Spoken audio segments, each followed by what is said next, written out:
Bodoh kau. Biarlah mama. Aku tak bodoh lah. Mama cakap you. Bukan mama cakap you. Selamat Hari Raya kepada saudara serta saudari. Minta mama bakarkan sotong. Karena sekarang saya lapar sangat nih. Wow, nak minta mama bakar sotong pun kena menyanyi ke? Yelah, dah penat Mai beres-beres rumah you ni. Tanggungjawab you tau. Anak menantu perempuan kenalah tolong mama buat kerja rumah. Lah, ini kan rumah you bukan You kan duduk kat sini dengan I bulan Ramadan. Jangan malas, jangan melawan. Assalamualaikum, salam. Hempuk-hempuk Ramadan. Kita hempuk-hempuk apa, Tris? Hempuk tumis. Tumek sekali lagi, you all. Sebelum sis hempuk anak menantu. Kita nak masak apa, Tris? Nak masak soto bakar sebab anak menantu kita teringin, you all. Dalam hempuk-hempuk, sayang tetap sayang. Kan, baby? Ya, Ma.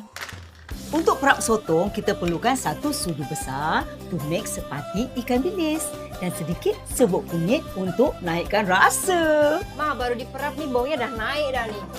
Kan? Itulah istimewanya pati ikan bilis tumek. Itu baru sotong. Belum lagi mama perap you. Tumek sepati ikan bilis ni bukan boleh buat satu lauk aja tau.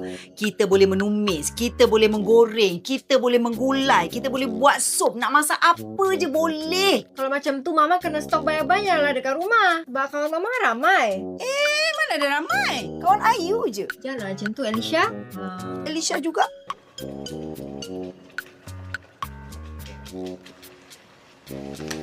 Tergaul-gaulkan dengan sambal. Bodoh kau. Biarlah mama. Aku tak bodoh lah. Mama bukan mama cakap you. Bukan mama cakap you. You dah beli baju raya ke Ma?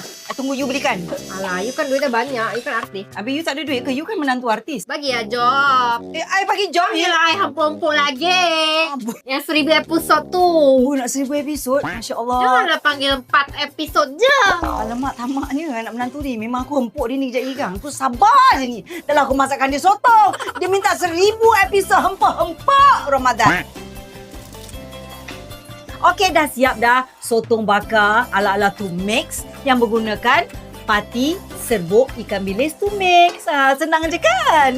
So korang boleh cuba resipi ni untuk buat juadah berbuka puasa. Tapi kalau nak juadah hari raya, tunggu.